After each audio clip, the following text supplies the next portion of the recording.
The Lowe Post podcast at 6:20 Eastern time. We are about 3.5 hours into the Damian Lillard Milwaukee Bucks era.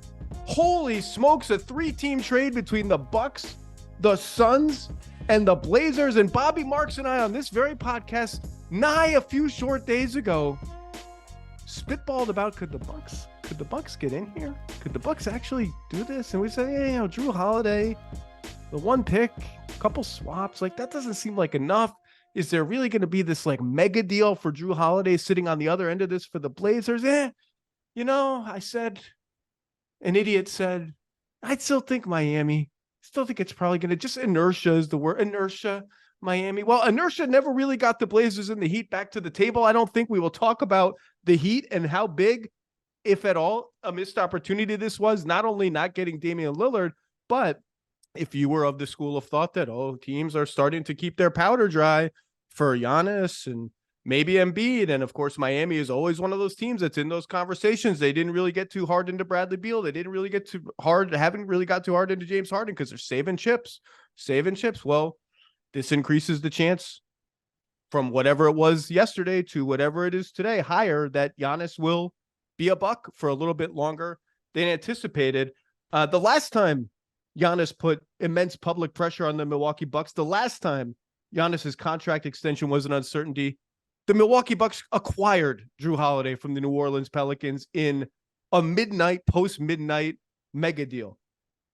The next time today, now that Giannis put pressure on the Bucks, that Giannis's contract extension was an uncertainty, the unforgiving world of the NBA, the Bucks flipped away Jrue Holiday for Damian Lillard. And this is, before we talk about how exciting and interesting Lillard and Giannis together are, the best player each of them has played with, a ready-made pick and roll combination that accounts for potential Chris Middleton stagnancy, that Chris Middleton never becomes the high volume pick and roll handler he was when it really mattered a couple years ago. Last year, he couldn't quite get back to that. That accounts for the Bucks late game offense pooping the bed time and time again against every time they come across Miami in the playoffs, including last year. That gives the Bucks a reliable crunch time weapon. All of that hurts their defense a little bit, but a Giannis Brook Lopez backbone should solve all problems, many problems on the perimeter. Let us take a moment to talk about Jrue Holiday. Outstanding tenure for the Bucks despite some playoff hiccups. And one of those players, fans are always going to love Jrue Holiday in Milwaukee, and deservedly so, because he was part of a title team. He made 2 of the 3 or 4 most iconic plays in this era of Milwaukee Bucks and NBA basketball. The steal from Devin Booker in game 5 of the finals with 18 seconds left, strip, Milwaukee up by 1. Jrue Holiday sloughs off Chris Paul in the left wing. I can close my eyes and see it. Just rips the ball from poor Devin Booker, unsuspecting Devin Booker's hand, like Jerry Seinfeld taking the marble rye, goes up the other way, up 1 with 17 seconds left. Just stop and get fouled, my man. No. Throws the most audacious lob pass in the history of the NBA to Giannis for the and one alley-oop, all but clinching game 5, effectively putting the Bucks in the driver's seat for the series. And then the next year, in a series that you might be tempted to throw into the dustbin of history because the Bucks lost it, because the Bucks didn't have Chris Middleton, because the Bucks without Middleton probably weren't going to win the title. In one of the best wins of this era for Milwaukee, they go into Boston in game 5, 2-2, also up 1, also potential last possession. Jrue Holiday swats the living hell out of Marcus Smart from behind, throws the ball off of Marcus Smart, seals an absolutely inspiring game 5 Milwaukee win. They go on to lose after an absolutely inspiring game 6 Celtics road win. I had Jrue Holiday's second team All-NBA on my ballot last year. I thought he deserved way more All-NBA buzz than he got. This is a significant player that the Bucks are sending out. Never forget that in the excitement around getting Damian Lillard, a one-man top 5 offense, the second most dangerous pick and roll long-range shooting ball handler ever made on planet Earth, behind only Steph Curry. Jrue Holiday is a real player, but Bobby, as I finally welcome you in and stop yapping, when we did that podcast the other day, we were spitballing about, maybe it wasn't you, I don't remember anymore. It was. There was another statement we were talking about. What could the Bucks get if they put the one first-round pick they have available on the trade market, along with Grayson Allen, Pat Connaughton? We're talking about Buddy Hield. Yeah, That's what Buddy we're Hield. talking about. Yep. But I spitballed on a previous podcast other players maybe they could go for. Bogdanovich in Detroit, Tyus Jones. You wouldn't do the unprotected pick for these guys, to be clear. You'd protect it. And I got some feedback from fans and from around the league. Well, don't you realize, why would we throw that draft pick away now when if we just wait out this season, Giannis is still on our team, he's still under contract. We could aggregate 3 picks. We exhaust a couple obligations. We get a couple more picks to trade. Think of what we can get for that. Here's the reality that those fans didn't understand, and the Bucks clearly did. They did not have this year to wait. They did not have the luxury of time. They did not have the luxury of falling short this year. If they fell short if they did nothing and fell short this year, it was a disaster. It was DEFCON 1. It was the whole league lining up, waiting for the trade request. And I think the Bucks being mentally prepared, emotionally prepared to grant the trade request. They did not have time. They did not have the luxury of failure. So here we are, Damian Lillard. We could quibble about whether he's the greatest Blazer of all time. Bill Simmons put on his, old man yells at cloud hat and lectured everyone about Clyde Drexler and Bill Walton. For my money, Bill undersold Damian Lillard in that conversation as the clear number 3. Yeah, he was never number 2 in the MVP, didn't win a ring like Bill Walton, didn't get into the finals like Clyde Drexler did twice. The dude has 19,000-something points as a Blazer and some of the most iconic playoff shots in the history of the game, and just propped up this team that was never that good around him, always showed up, gigantic guts, let's say, every single game. And now that era is over. And the Blazers, they don't just get Jrue Holiday. They don't just get the one unprotected 2029 pick. Good on them for getting a far out pick. 2 far out swaps from the Bucks, also unprotected. They get DeAndre Ayton from the Phoenix Suns, a player they've always liked, and Toumani Camara from the Suns, who was a second-round draft pick, worth a flyer. They will surely flip Jrue Holiday for more draft equity of some kind. And so they were able to spin this into, oh, yeah, all you fake trade artists thought Miami was going to offer us 3 firsts, Jovic, Hero. We're going to turn Hero into at least 1 more first. That's 5 firsts, plus a young player, whatever math you want to use. We're going to get, if you count the swaps as first, and we do, even though we'll see, we're going to get 5 draft assets, plus DeAndre Ayton, the number 1 pick in the draft, who helped the team, didn't take a team, helped the team to the finals not long ago. Phoenix adds depth, Nasir Little and Grayson Allen and Keon Johnson. We'll talk about them later. Bobby, I always like to have you on because you know the league so well, and you're always going to alert me to some CBA wrinkle that I didn't remember in real time. But I just want to start with you. Emotionally, as an observer of the league, as a fan of the league, you have all these teams and all these players involved here. What's the most important thing to you? Well, the most important thing is, where's Jrue Holiday going to wind up? That's the most important thing. And I said it on TV that right now, Portland, for me, gets an incomplete based on the unknown on where Jrue Holiday can wind up. And what team goes out and gives 2 first-round picks, a nice young player, multiple picks with the comfort level that Jrue Holiday is going to get a massive, whether it be extension or a new contract, and is going to be paid handsomely. And the unlikelihood is that we don't see Jrue Holiday as a free agent. As much as the Dame part going to Milwaukee, and as much as Phoenix building out their bench and getting some depth, I think there's another piece to this, and we'll talk about it, as far as whether it be a 4th team, whether it be after this trade is, whether it be 2 months from now or a month, whenever the aggregation rules can be lifted here. What happens to Jrue Holiday? And is it in Miami? Is it in Philadelphia? Is it in one of these other Eastern Conference teams? That's my sense when I look at when I look at from the perspective. My other sense is that, and it's funny. We talked about, and you were on with me yesterday on Tuesday when we did we talked about Holiday, and it was complex, Milwaukee and Portland, why they had to get a third team involved. Then we did that Boston trade, right? And we had Ayton going to Phoenix.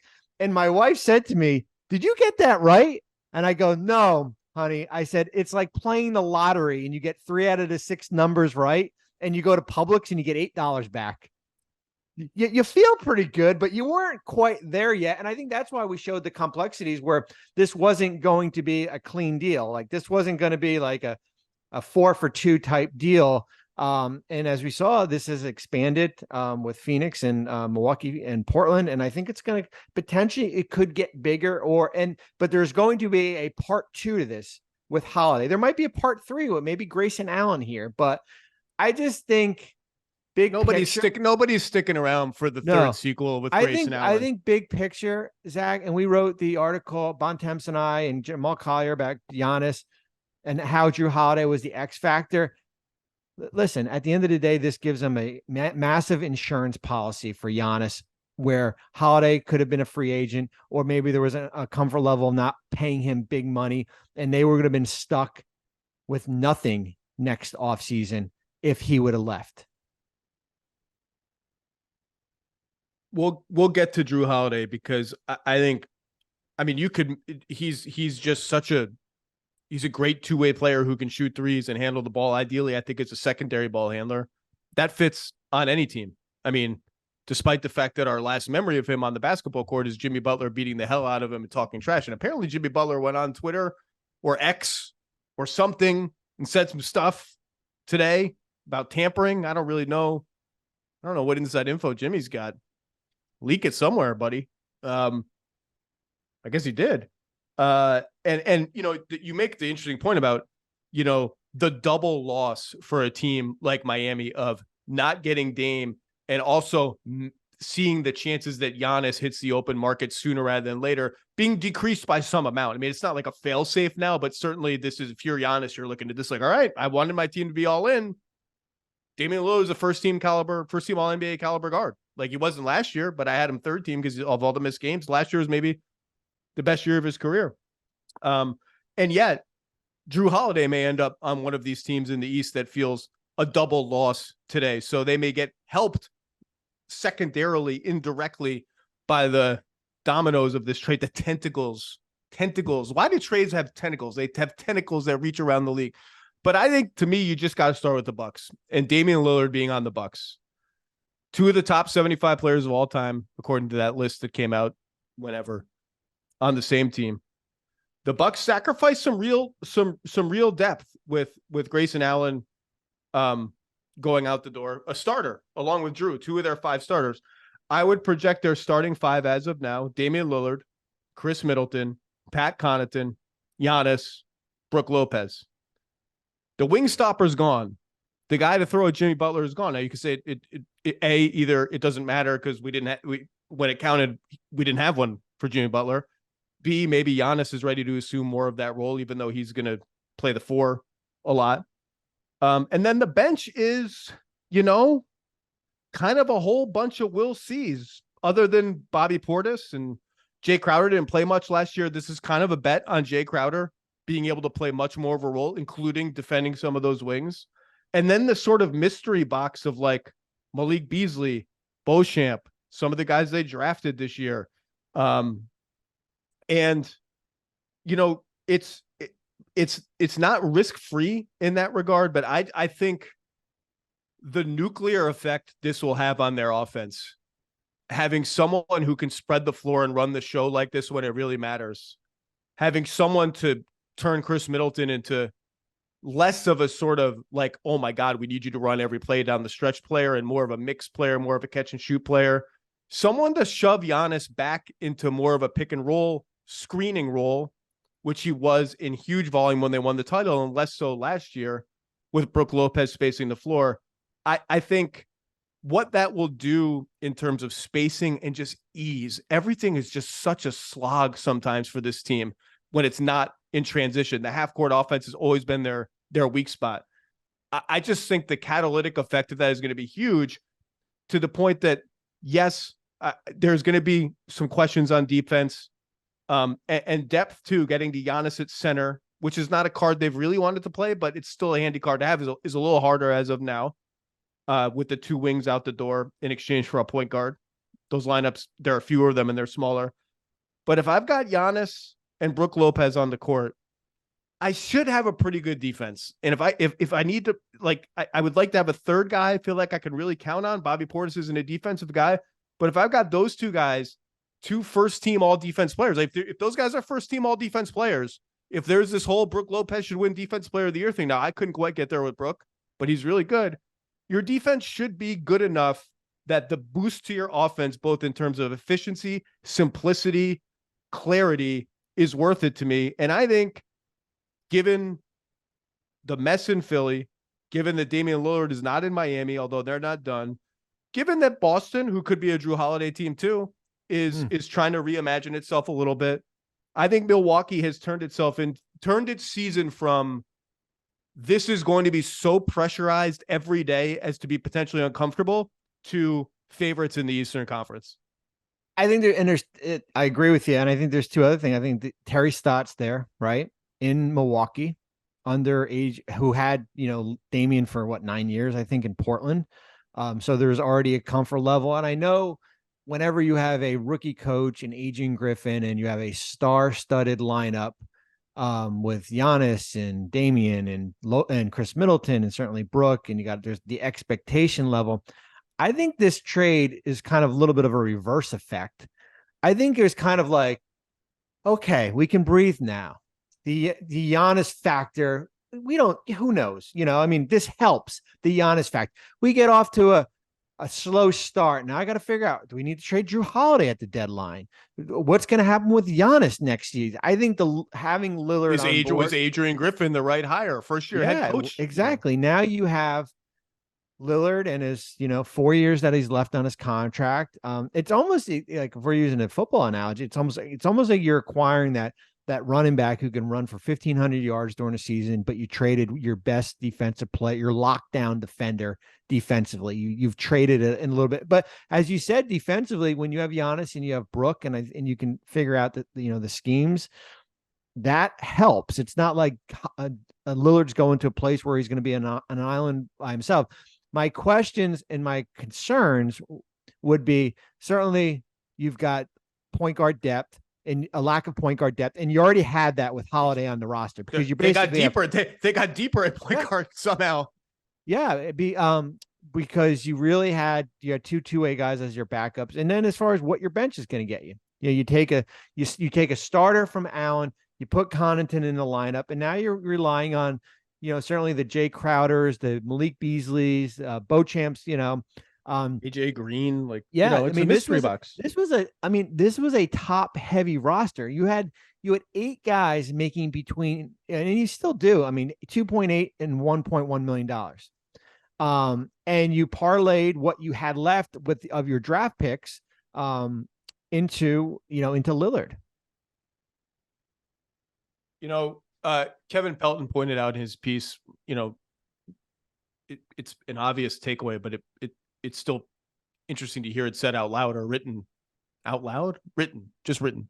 Out loud would have been books on tape. I've never been a books on tape guy. Okay, enough. The Bucks control none of their first round picks in the allowable window through 2030, in which teams can trade first round picks. And I'm not sure I've ever seen. I don't know. Has there ever been a team that's been out all 7 under no control of all 7 of its picks? Maybe. Well, I don't want to bring up any bad memories for you, Bobby. Well, Phoenix right now, right? Phoenix right now. That's right. That's why they traded swap rights for seconds in those creative deals. They traded picks to New Orleans for Jrue Holiday, and now they've traded the rest here. And is it dangerous? Sure. Does it leave you, as Kevin put it, without a net if Giannis leaves? To some degree, sure. You still have Damian Lillard. It's going to be aging, but still. But maybe he leaves. Who knows? Like, worst case scenario, they all leave. What are you going to do? Just not do it and have this potential likelihood, whatever, of Giannis is the whole thing. As long as Giannis is in his prime or even just past his prime, He's the whole thing. He's the whole franchise. He's the only reason you're doing this. And I just don't, you're not a free agent destination that can tear it to the studs and get two guys to come at the same time, whatever. I get the downsides. And Kevin, by the way, gave the trade a B+. He's not slamming the trade by any means, just pointing out the risk. And there's always risk. I just don't know what else you're supposed to do. And it's only one pick and two swaps in this independent deal. To me, it's clearly worth it and a must do. Even with Jrue Holiday, it's also Jrue Holiday. And it goes back. I remember when David Griffin, the Pelicans president of basketball operations, was in Cleveland when LeBron was there, the second term. And I remember him saying a quote saying, like, when you have like the Babe Ruth of basketball equivalent on your roster, like, you do everything possible. Like you whether it be draft picks or trading players. And if he leaves and there's nothing left in the kitty, then that's kind of where you are. I mean, you basically have thrown everything to the wall. And he's 28. He's not 35. And he's a total no-one. Like, I know as the Milwaukee Bucks, because I've seen it, that I can be a 55 to 60 win team and win the championship with the right kind of pieces we already have around this guy. Well, and it's funny too. Like, I chuckled a little bit when Giannis did, I don't know what podcast it was, but he said, committing long term, whether it be, Milwaukee, and they've got, wherever I go, it's got to be, committed to winning and stuff. And I chuckled just because, like, here's a team that's won the most games in the last 4 years, regular season games. They've been in the luxury tax they're in the luxury tax for the fourth consecutive year. John Horst, their GM, has gone out and gotten PJ Tucker at deadline, Ibaka, that didn't turn out well, Jay Crowder last year. So, like, the attempt is there. Like, it's not like, you know what, you're the best player in the world, you can figure it out yourself here. Like, they've tried to add to this roster, whether it be in a Grayson Allen trade with Memphis here. And now this is, as I said, like, this is who they are. Like, they're a second apron team. They're going to get into next year where they're not going to be able to buy draft picks. They're not going to have their exceptions. Like, who they are, is basically the four-headed monster of Lopez, Lillard, Middleton, and Giannis. And again, they still have Bobby Portis, so there's still some depth with your, among your bigs. And they've played. I mean, like, you'd like to be more comfortable playing the Giannis, Portis, Lopez trio, having dealt away two perimeter players for one. You'd like, because those are three of your top six, or three of your top seven, whatever you want to say. You'd like to be a little more comfortable playing them all together. They've done that before. They did that in that Bulls series a couple of years ago when they went ultra big. Maybe we see more of that as just a way to get more of their best guys on the floor. And look, Giannis, you're already half in, right? They're already half in with their picks out the door. So once you're half in, and you have a player of Giannis's stature, 28. Not much injury history, although this knee surgery in the offseason is a new thing, but not the kind of injury history that would make you fret at all. You just kind of do it to keep the train rolling as long as you can. Let's talk about the Portland and Miami, and maybe less so Toronto angles of this, and then Jrue Holiday. What do we know about? I mean, Damian Lillard wanted to go to Miami. Yeah. Stated it so plainly, publicly and privately through his agent, that the NBA warned his agent and other agents, don't do this. And we talked about this Miami offer. They could, unprotect this pick. They owe the Thunder, offer 3 picks, and maybe Jaquez and Hero, and maybe a flip Hero to Brooklyn or Utah or wherever. Like, it's not a bad offer. I called it a dry turkey sandwich of offers. Like, it's always useful to have it's not the worst option to have around. I'll eat a dry turkey It's sandwich. A good midnight snack. Squeeze a little mustard on it, mayonnaise. But it's not a bad offer. It's unclear to me if the Heat, either because Portland just didn't want to engage with them, or because the Heat played it cool and thought we have the inside track here and they're definitely going to come back to us. If the Heat ever really made that kind of offer, I actually don't think they did. And again, it's 6:45 right now.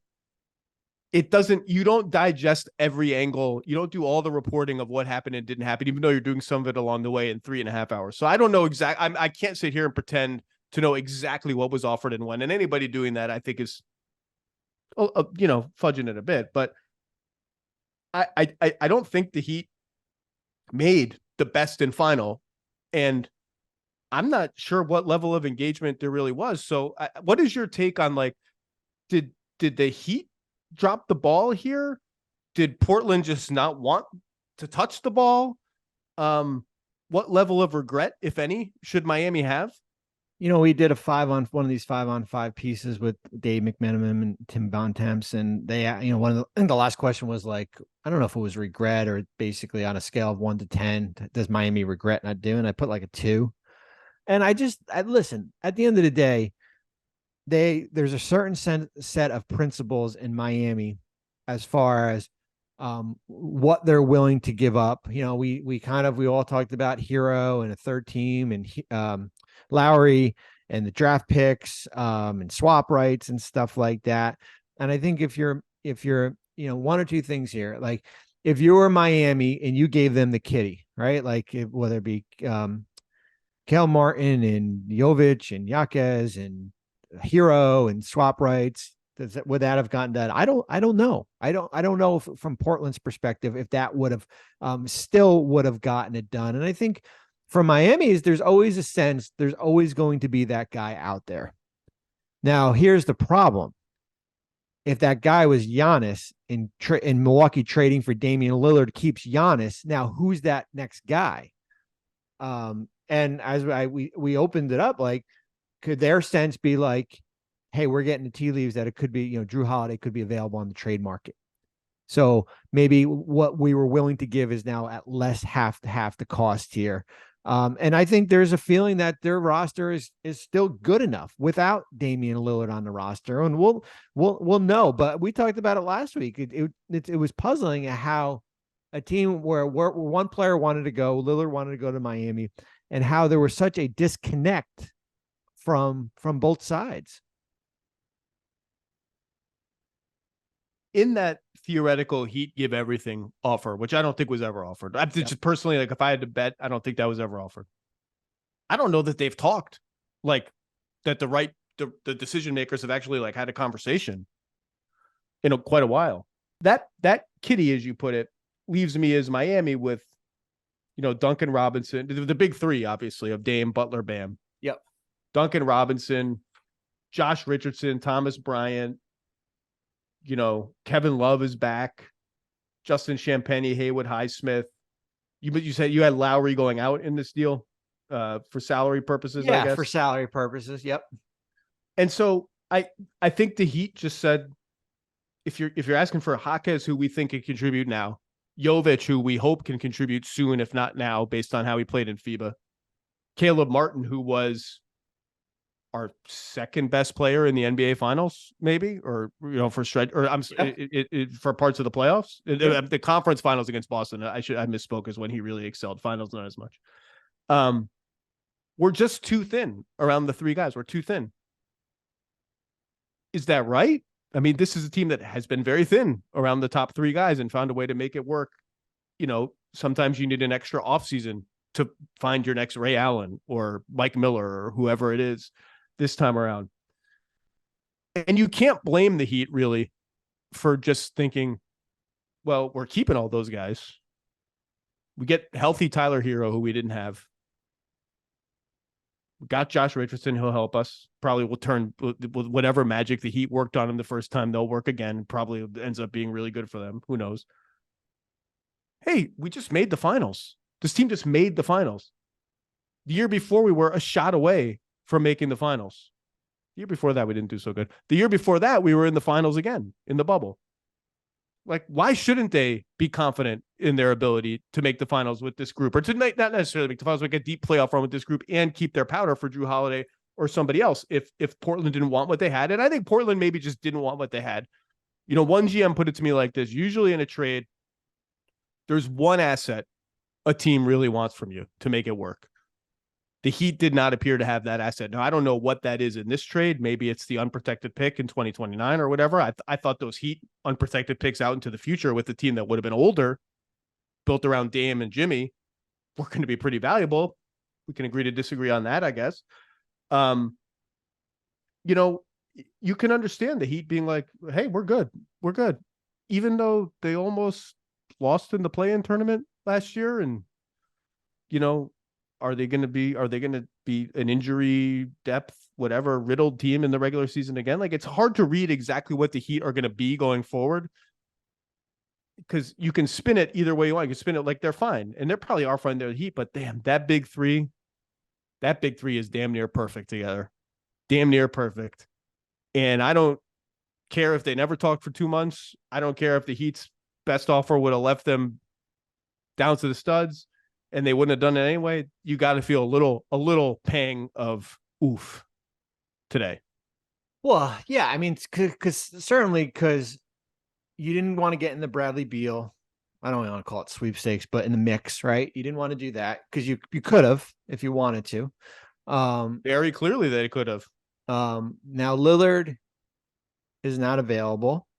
And you can make the argument where the counter argument this from Miami's perspective, well, we're giving up too much or we're our depth. Well, you guys are the gold standards as far as figuring it out, right? You're the gold standards as far as finding those untapped, under the radar type guys to fill out your roster here. But on the other end, you're also looking at it big picture wise, as far as, okay, if it's not Beal, not Lillard, we have enough to go out and still get somebody there. Whether it be now, whether it be at the deadline, whether it be next offseason. Here's the pang of regret. Even if you think this is a perfectly reasonable decision, and we don't know that they even had a decision to make. Portland may well have made this decision for them. It's got to be now. Jimmy Butler just turned 34 2 weeks ago. It's just like, he's the best guy. If your best guy is 34, it's got to be now. Whether now maybe the current roster is good enough, but if you think you need an upgrade, and the Heat, I think, could use an upgrade on offense, could use a third best player who's maybe a little better than Tyler Hero. The time to do it is now. The Toronto thing we went through already. How do we digest what happened here? I think how we digest it is that they stuck their toe in the deep end, and it was the water was too cold. I think that's how we. What does that mean? I'm trying to put my swimming. I think how the cost and the risk was just too high for them to pull the trigger on something like this, because at the end of the day, it would have cost them probably OG, right? We'll take Barnes and let's say Siakam out, and then whatever, whether it be Grady Dick and basically filler to get to that number, and then your draft equity here. Is OG Anunoby more or less valuable as a trade target than Jrue Holiday? That's a great question. Because if he's equivalent and he's younger, they're both on expiring deals. He makes half as much. He's like 7-8 years younger, whatever he is. If he's equivalent, then logic would tell you the offer would have been Anunoby, 1 unprotected first round pick, and 2 unprotected swaps. Maybe they don't value Toronto's picks the same because they don't see the same kind of downside. Maybe they wanted more than that. I don't know. I just put the question to you is Jrue Holiday that much more valuable than OG Anunoby? For win now teams in a year of parity. And I think that's what the Blazers are betting on with Jrue Holiday is there's a lot of teams that think they can win the title this year. Yeah. And that's going to make for a frothy Jrue Holiday market. Maybe Jrue Holiday is a guy I had on my All-NBA team last year versus OG Anunoby, who's always like, oh, maybe this is the year. Maybe he is that much more valuable. Well, I mean, it's interesting because as you mentioned that, like, you do that and the Ayton piece is now not involved, right? Like, so how does Portland value DeAndre Ayton? So now you're thinking like, hey, wait a minute, I can get two cracks at the apple here. I can get DeAndre Ayton and a first from Milwaukee and swaps, and then turn Jrue Holiday into something else where it's OG. I'm going to have to pay him because he'll turn down that extension. He's a free agent if he opts out next year. What's the number? 35, 40 million maybe to be your best player, but probably the third best player on a good team, if you look at it that way. And that's what we're kind of stuck with, where you're basically, as you said, like there's tentacles to these trades. Now, like there's the tree is still growing where there's only one kind of branch if it was just Toronto. And it's either tentacles or branches, Bobby. Pick one. I know, branches. Tentacles. I like branches. I think that's, but it all goes back to Toronto. Like eventually, like Toronto, and I know it's just all about Lillard, but eventually Toronto's going to have to figure out what they're going to do with this group, right? Like eventually, like we talked about it, you lost Fred for nothing. You turned Kyle into, Dragic and Precious a few years ago back. OG's got a player option. Pascal's going to be a free agent. You've got to you're going to have to figure out like as far as what direction they're going with this group. I'm fine with Toronto demurring here. You got to ask yourself, whatever the price is, OG Anunoby and some amount of draft equity, maybe Grady Dick, maybe not OG Anunoby and like all our draft equity and Grady Dick and filler, whatever it is. Are we good enough today to win the title as presently constructed with Dame at 33, Siakam at 29, Barnes at 21 or 22, whatever he is, as our 3 tentpole guys? And there have been teams, 2016 Cavs come to mind, with age distributions of your top 3 players like that, with like an older guy, a prime guy, super young guy. It's happened before. The Raptors, when they won the title, had Kyle Lowry, Kawhi Leonard, Pascal Siakam in that kind of order. I don't mind Toronto coming to, and Toronto, has chips, and they've always had chips, and they didn't cash them in for all the guys that have come, down the line, all the disgruntled stars so far. We don't know who the next disgruntled stars are going to be. And they looked at this one and said, 33 point guard. How good is our team if we get him? What's the opportunity cost of all the picks going out the door? Yeah, we could get him at a cheaper price than some of these other star trades that have happened, because there's this sort of Gobert correction going on, or Gobert deal fatigue. But it's not the right time for us. And I think that's totally fine for the Raptors. Totally fine. It's total. I mean, the risk. I mean, I think the risk is that a year from now, Damian Lillard is there by himself and Siakam somewhere else, and you're basically like, we're basically Portland again, and with a player that's a year older, and we're gonna have to figure out where to flip him to. I mean, that's a huge risk. Well, that's still a risk, right? I mean, like that's what the Anunoby and Siakam, like, are these just ticking time bombs? Like, do they need to do something because one or both of these guys could walk if we don't extend them, or they don't want to be extended in Anunoby's case? Siakam is extension eligible right now, today. I mean, they could give him an extension. Yeah, I think with Pascal, he's got to be careful if he's relying on making all NBA, that there's a supermax waiting for him. I think you got to be awfully careful if that's, the direction that you're kind of going. And with OG, he can do 4 for 117. And I'm told that that's something that he will not consider, and he'll play out this year and then become an unrestricted free agent if he declines that option, when he declines that option.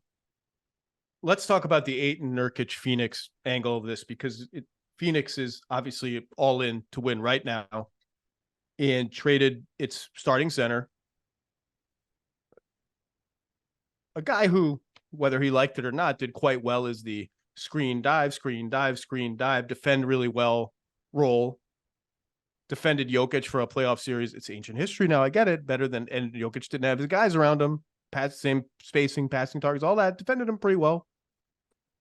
He's gone, and in his place is Jusuf Nurkic, who in the last 4 seasons has played 8, 37, 56, and 52 games. Still is only, I believe, 29 years old. That's an interesting center swap, to say the least, for a team that really needs to win today. Yesterday, Jusuf is 29. And they also get Nasir Little and Grayson Allen. And those won't be the headliners. I think those 2 guys are big gets for them, because although they did a great job filling out the wing on the minimum with your Bates Diops and They got Eric Gordon on the minimum. That's a no-brainer. But Josh Okogie, Utah Watanabe, Damian Lee's back, and on and on and on. They did a great job with those contracts. These guys are Grayson Allen's a proven guy. Like, we know what he is and what he isn't. The guy can just flat out shoot. He can play against playoff teams. You don't want to start him maybe against playoff teams, then they don't have to. And Nasir Little injuries have really hurt his career. He's got a chance to be pretty goddamn good as a supplementary 3-and-D-ish player. He could switch across a lot of positions. He's pretty strong. The three looked like it was coming before injuries really submarined him last year. Those are good gets for this team. What do you think, though? I mean, ultimately, we know Phoenix is going to have a crazy offense. Those three guys are that good. They're going to have a passable defense. And I said this last week. Ayton, they needed Ayton, or I said at the time last week, and I said it for a reason, whoever might replace Ayton if they trade him, to be good enough defensively to hold this thing together at a level that you can win 4 playoff series. What do you think of that center swap? Well, listen, how I think of it is that you basically took a $32 million player and you broke it up into, no offense to Keon Johnson, you broke it up into 3 players. With Nurkic, Allen, and Little, and it helps your depth. And Little's on one of the best rookie contract extensions that I've seen in a long time. And what happens to Grayson Allen? Does he get flipped for something else? Like, that's a great point. Both of them are valuable trade chips too. Yeah. And the thing, it's when I wrote an article during the summer, like how Phoenix has kind of looked ahead where these new rules are coming into play. Like, they still, like, if this was next year, like, they won't be able to aggregate those contracts in a deal here.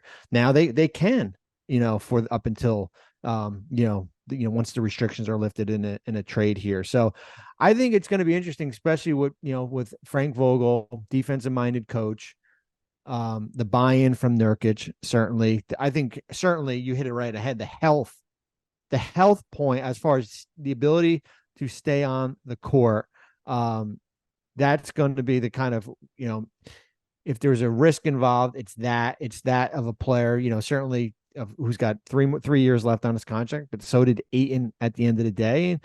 And the reality is that, Phoenix felt that they could have held on to Ayton and maybe flipped him closer to the trade deadline, but you're probably breaking up that contract again. But you do that in this deal here. The same held true for Ayton, although he's been much more durable than Jusuf Nurkic the last 3 or 4 years, at least. I mean, if Nurkic gets hurt, I like Drew Eubanks just fine. I'm not sure I want him playing 30 minutes a game in the playoffs. Bull, not there. Chimezie Metu's an interesting flyer as a backup big. He's a flyer. And I don't mean a high flyer, I mean a flyer. The idea of Durant at center always sounds interesting. It's rarely actually executed on the floor because it's just a lot. It's a lot to ask of him, even though that team would score like 140 points per 100 possessions. I think Ayton to Nurkic is a downgrade. I don't even think that's arguable. I think Nurkic has lost a quarter of a step in the last couple seasons defensively. And not quite as mobile as Ayton, not as good of a jump shooter as Ayton, although he dabbled in the three. He made 43 threes last year, which I think is more than he made in all his prior seasons than that. But and by the way, because I'm writing a little bit about Ayton next week, I watched all of his pick and roll defensive possessions in the postseason. And he was better than I remembered. I remembered him really backsliding defensively in the playoffs and kind of just losing containment, losing the balance of I'm backtracking with my man in the pick and roll, but I also got to contain the ball. And there was some of that, but a lot of that was a credit to just how good Jamal Murray and Nikola Jokic are together. Like, he was a little better than I remembered. He is never, ever going to finish with force, ever. He's never going to get to the foul line. He's going to catch the ball on offense, stop, pivot, spin away from the basket, and drive everybody absolutely insane.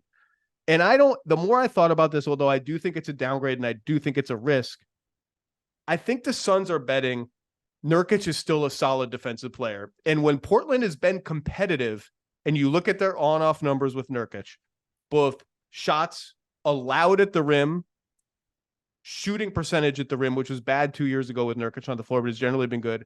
And their overall defensive rating with Nurkic on the floor has generally been quite good.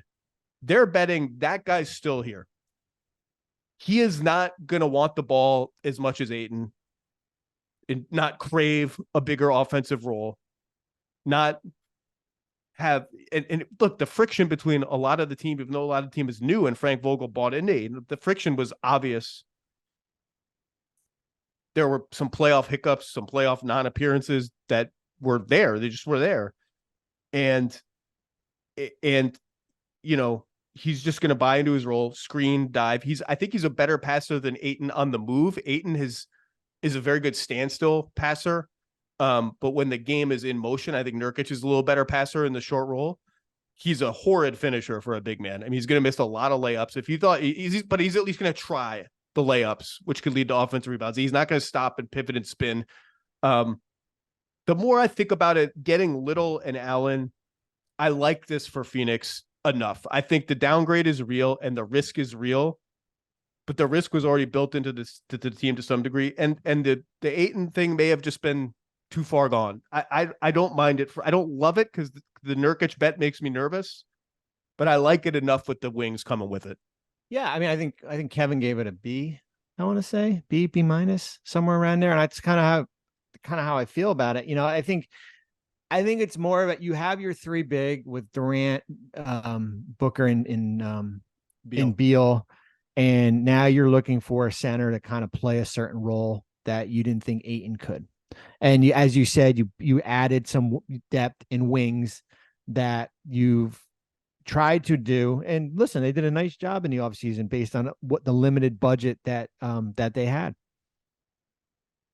Let's move to Jrue Holiday, who is the next, with apologies to James Harden, and it really might be apologies to James Harden if the Clippers get involved here, is the next obvious domino, because unlike the Sixers, who may have some hopes of reuniting with James Harden, they also may have hopes of acquiring Jrue Holiday themselves.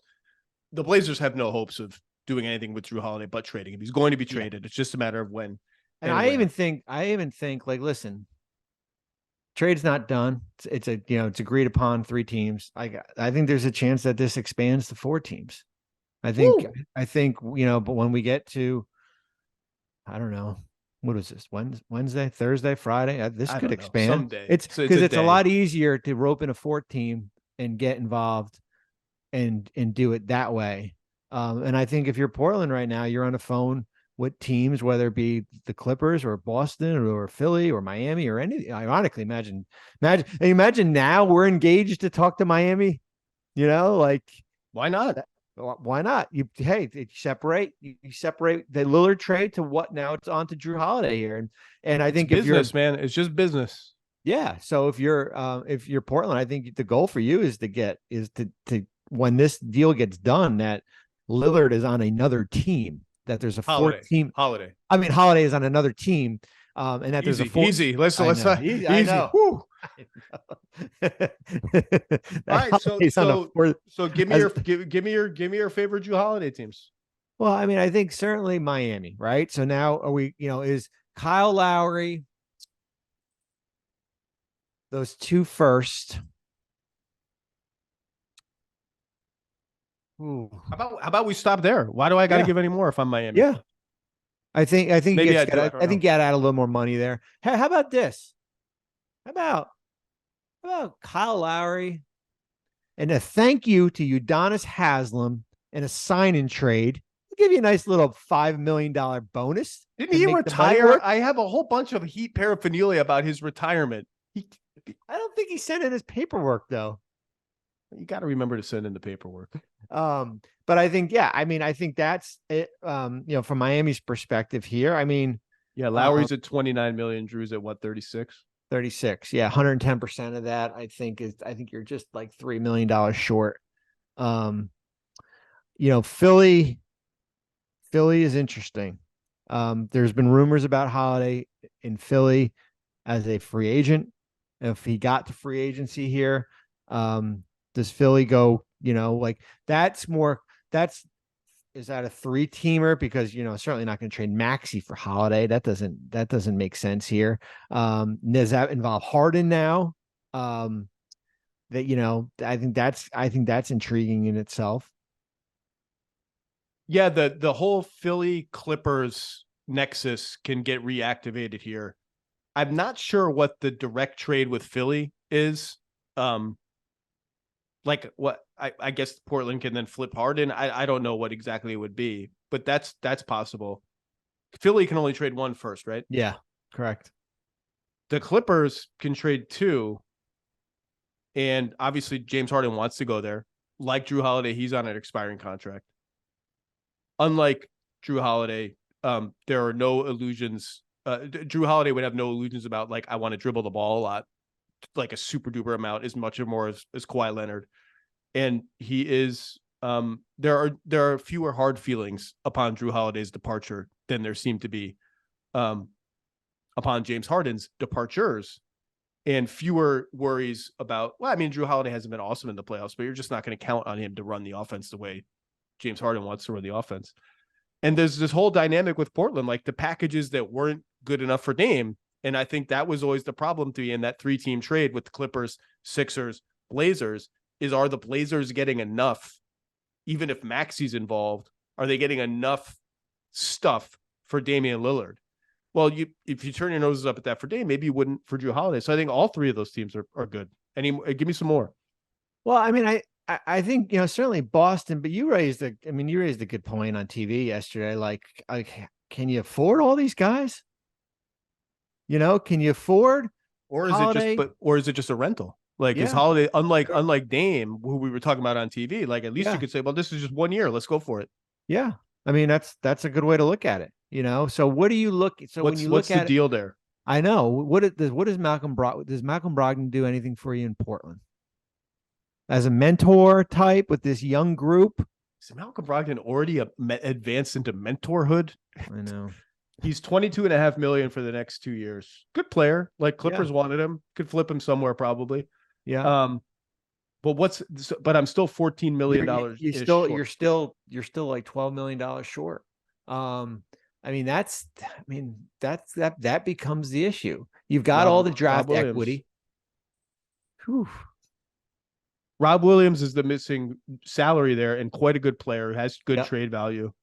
The problem is Boston's already kind of thin, has an incredible top 7, and below that a bunch of question marks. And am I trading 2 of those top 7 for 1?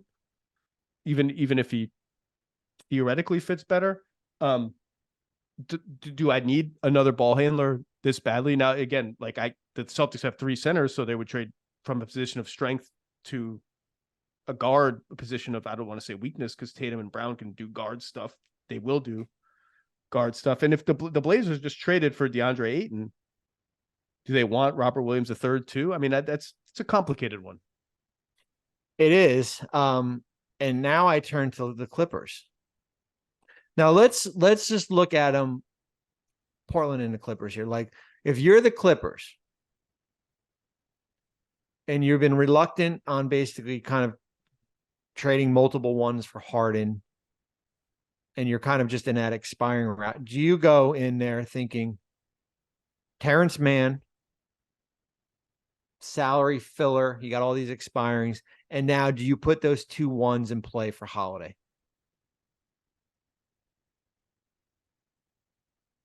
I think the 2 firsts, more than Mann, have been the division between the Sixers and the Clippers. Those 2 firsts, if they're unprotected, given the Clippers, how all in they are on 30-something players right now, and Jrue Holiday is another 30-something player, those 2 firsts are viewed around the league as really, really valuable potential trade pieces. Even though the Clippers have established themselves as a place in Los Angeles with a new arena coming that can get star players to come and sort of buffer themselves from the catastrophic downside you could have having all your picks out the door. Those picks are still really valuable. I do think the Clippers want to do something. I just don't know what the price is. I do think there's a fear there that the conference has maybe not passed us by, but our best shot has passed. Our best window with this team has passed. Still open, but the widest window has passed. The trade makes a lot of sense though. Yeah, I mean it kind of align. I mean, can you imagine that you got 3 players on what player options for next year, and 3 guys that are extension eligible? Anyone else? What do you got? All right, I'm glad you asked. A lot of people are nominating New Orleans. I get it. I guess am I trading CJ McCollum? They kind of have to trade CJ McCollum back to Portland in that deal because it's probably not going to be Ingram, certainly not going to be Zion. The other salaries, I don't know if they can cobble it all the way without trading both their centers in Valanciunas and Nance. So CJ McCollum and draft assets for Jrue Holiday, it's interesting. It's not sure I see it, but it's interesting. Is there a way to do it without CJ? Am I missing something? I mean, you could. I'm always missing something, Bobby. So tell me. No, I mean, you could wait until Herb Jones's trade restriction, if you can wait until January. Valanciunas, Herb Jones, filler, draft picks. Yeah, Valanciunas, Herb Jones, Dyson Daniels, draft asset. Yep. Herb Jones is good. Yeah. Jrue Holiday's better. Then you get the Portland backcourt. Herb is already 25. He's a little older than people think. Yeah. That's a good one. It's a good one. A couple of teams I thought about. I mean, Toronto people have nominated just because they were around Dame. I don't know what the deal is for them. I mean, obviously they could use Jrue Holiday. He's very good. I'm a little less enthused about that at first blush. What about Utah? Whoa, not on my list. Make the case for me. Well, I mean, I'm just looking at it. It's kind of like point guard by committee. Horton Tucker, Chris Dunn, Colin Sexton, sitting on a bounty full of draft picks here. What makes sense for them? I mean, there's like Sexton, Olynyk, got to add a couple, just something else there, and then draft picks.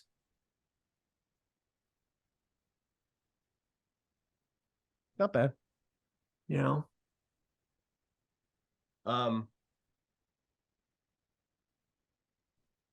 bad.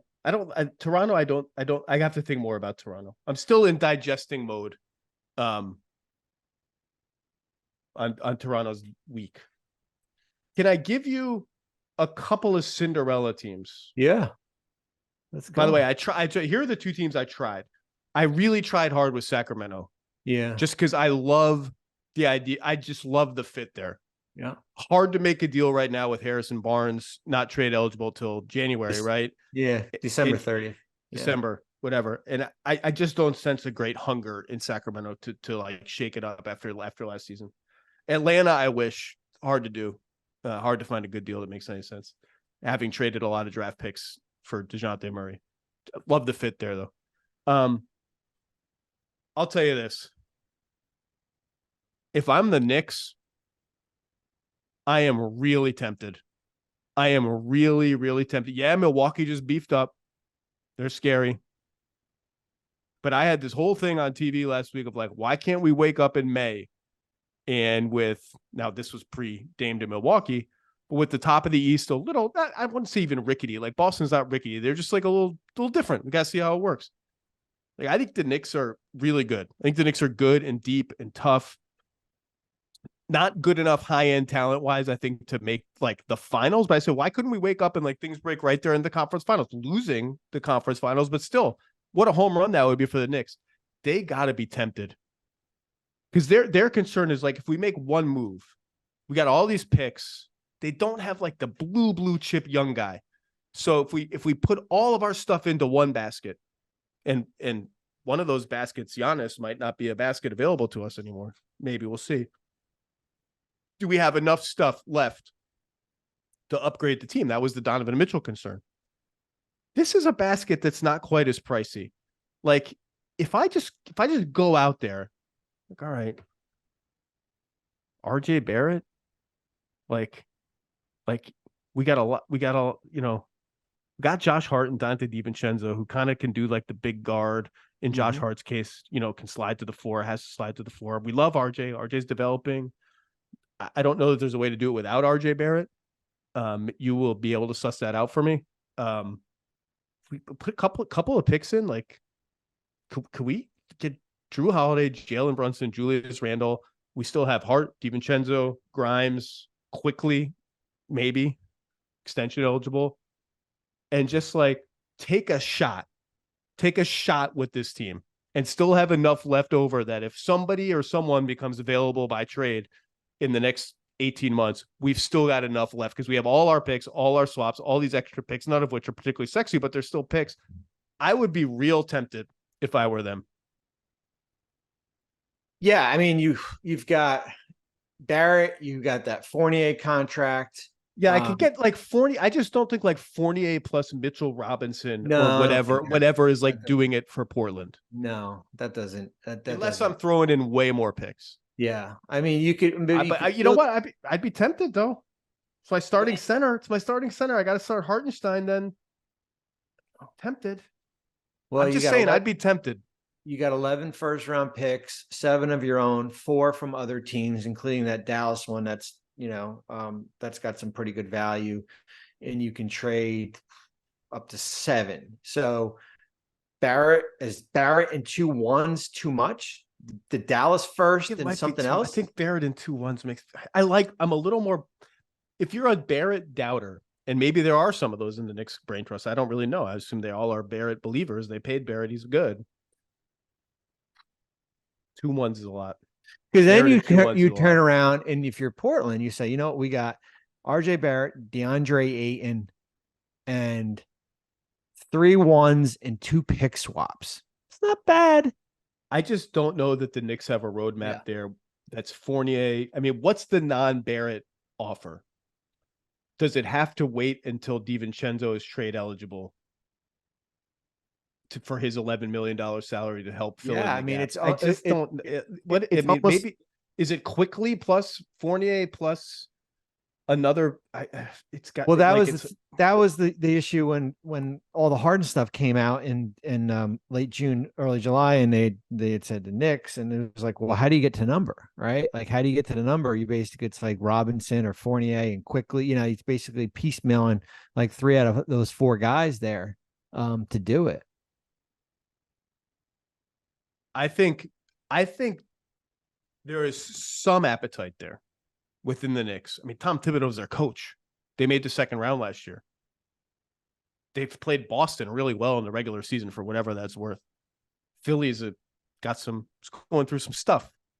I think there's an appetite there for some kind of short-term upgrade, so long as it doesn't handicap their ability to make a big upgrade that this team has been leaning toward, designing its future toward for years now. I'd be tempted. The team that would be a lot of fun, and they have an extra first-round pick, and I believe they control all their firsts. They have a bunch of seconds. Indiana, you throw Jrue Holiday, a veteran two-way wing who can shoot and play defense. Throw him into the starting lineup for Ben Mathurin, who I can now turn into my super sub. Tyrese Halliburton, Jrue Holiday, Bruce Brown, Obi Toppin, Miles Turner. Can I get him for Buddy Hield, Daniel Tice, and a 2 firsts? It's 2 firsts. I mean, you got to imagine Portland has a 2 firsts like floor here somewhere, right? Yeah. Like it may not be 2 great firsts, but 2 firsts of some kind. Is that too much of a my gut is I think the Pacers will and are thinking about it. My gut is that it'll just be like, it's too much too soon. It's too much. If it gets to 2 firsts, it's too much. If it's too much too soon. And I love the idea though.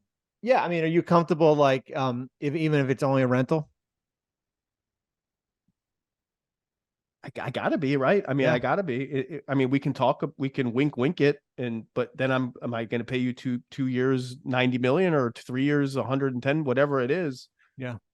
I think that team's not far away from being real interesting. To your point though, rental and or big long-term contract, are they really ready for that? Like Halliburton's really good. Miles Turner's in his prime. Are they really ready for that? I just think it would be a lot of fun. And all of a sudden they'd go from, hey, this team is kind of frisky. Maybe they could get into the play-in and get the 8th seed or the 7th seed out of that, which I think is possible now, to like, oh, this team is right behind Cleveland in the standings. Like, this team is neck and neck. It's like, I think it's fun. I recycled my, go ahead. I'm sorry. No, I agree. And I think, they have that pick from Denver, part of they that. have the least favorable of like just a morass of first round picks. It's like 4 different teams here. And then a protected, you protect something out, top 14 protected. Is that enough for Portland? That's kind of like one of those low risks. And if he leaves in free agency, he leaves in free agency. Do I have to? I probably, if I don't want to throw in 2 picks, it's got to be Heald, Tice. I need a little more salary. I need. Well, no, you're good because they're 7.5. Oh, they're under the cap. They're below. They're the last team standing. Then I recycled my my crazy fake challenge trade that fans of both teams recoiled in horror from. The cat for Jrue Holiday, straight up Minnesota. That is trade. Well, listen. Tim Connolly has always loved Jrue Holiday. Listen, dating to Denver, etc. Here's the deal with Minnesota is that it's almost like you're gonna have deja vu again because you've got Mike Conley in the last year of his contract. You're, as I call it, the wrecking ball of finances is coming. Right, it's coming. Here it comes. And you're going to be stuck without a point guard next year, possibly. And that's why they flipped D'Angelo Russell, who's in an expiring, for Conley, who had 2 years left. And so what do you do if you're Portland now? Do you take Towns and flip him somewhere else? I don't think the Towns, like, people pitched Towns for Dame as a Dame trade.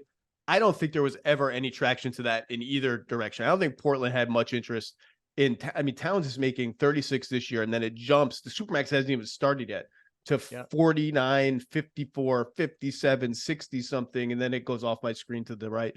I don't know that Portland was in love with that as a return for Damian Lillard, franchise legend, and they may still not be in love with it now. Like, am I ready to pay the cat plus Ayton front court, like, $90 million a year for the next 3 years or whatever it is? Maybe not. Look, we all know Minnesota's situation, the situation they put themselves in with the Gobert trade. They have to cobble the 4 position out of Kyle Anderson and Jaden McDaniels. Probably have to start Jaden McDaniels at the 4, which is smaller than they ideally like to play. It's interesting. I know it's just a fun challenge trade. So. Yeah, that's the beauty of it, because as we're going through this, it's not like we're stuck with 1 or 2 teams. There's a list of teams here. We haven't even mentioned Dallas, who only has, I think, 1 tradable first round pick right now. Yeah, and, is just has a lot of just kind of not mysteries, but just like the wing pieces around Kyrie and Luka are, there's going to be a lot of competition for a playing time there. And a lot of uncertainty as a result. I just don't know that they have quite enough. I honestly, like, I was just going through, by the way, to be clear, I have no intel on the Knicks. I have not heard from anyone on the Knicks today about what their plans are. I've tried and failed. As I was just going through the teams, I just kind of stopped at the Knicks. I was like, I kind of love that idea. Do we have any parting thoughts here? Well, no, I think it goes back to with New York is like, you could be waiting for a while for another guy to come available. You're going to wait another year for Donovan Mitchell. You're going to wait 2 years for Embiid, maybe. That's kind of the reality of it. It just can do it. Can they talk themselves into we've got enough left over if the guy wants to come here down the line, whoever that guy is, to make it happen, even though, again, like, I don't think they have the blue chip player on hand right now, the blue chip young guy. They're really dependent on the picks to make it happen. Maybe they would. We just saw a guy who, Damian Lillard, wanted to go someplace and his team did not send him to that place. And by the way, no one, it's totally fine. Like, this idea that they had to send him to Miami for the optics of it or whatever, like, That's not how it works. And now Damian Lillard's got to go make the best of it in Milwaukee. Let's end with Milwaukee as we've circled through this. Is there any parting thoughts on this trade that we didn't hit? We hit Phoenix, we hit Milwaukee, hit Toronto, hit Miami, hit Portland. The Portland, like, I can see the Portland fans being like, wait, Gobert went for how much? And Durant went for how much? And we got one straight up unprotected first round pick for Damian Lillard. But like, it's circumstances. The warnings have been out there. Apples to oranges across the board. And 33-year-old point guard. The market was not quite poisoned, but turned off by the Miami stuff. The contract is what it is, and they did get DeAndre Ayton. They're going to flip Jrue into stuff. Like, it's not what you dreamed of. It's not like a holy crap they got that, but it's palatable, I think. No, I mean, listen, I mean, that's why when we started it, it's the deal's not done. I mean, the deal's not done as far as, because it's going to turn into something else. I just think from Milwaukee's, just putting a bow tie on it and stuff. Like, now my question is that I know Giannis said it's a business decision. Like, do you sign that extension before October 23rd? Because now you basically align yourself with Lillard and you have another year. Or you can keep that same theme. Like, I can get more money next year, whether it be 4 for 234 versus 3 for 169 right now. Middleton, at the end of the day, though, Zach, Chris Middleton is going to be the key to a lot of this. What Chris Middleton, and I know the last couple of years he's dealt with injuries and stuff like that, but what Chris Middleton does Milwaukee have this season? He was good in the playoffs, scoring wise. The sort of distributor stuff wasn't quite there the way that it had been the year they won it, and now they have a distributor who gets to the line a lot. By the way, he gets 7 or 8 free throw attempts a game. His driving, passing game, Dames, has gotten better as the years have gone on. Fascinating deal across the board. Bobby Marks, any other angles, any cap angles we missed? Well, I just have one more. Just one more is that, we talked about Miami and the potential of like we're spitballing like Kyle Lowry. So as part of this CBA, if a player is waived and has a contract for more than that exceeds the non-tax, which is at 12.4, he's off limits for teams over the apron to sign, right? Those buyout. However, that rule does not apply to the offseason. So if you ever get in a situation, let's say like there is a deal in place and Lowry goes to Portland and he gets bought out, he is free to sign with any team during the offseason. Or any team during any team at all, as long as he was waived during the offseason. When does the offseason end? October 23rd. Oh, we got plenty of offseason left. Yeah. We haven't even started camp yet. Bobby Marks, essential. Couldn't do it without you.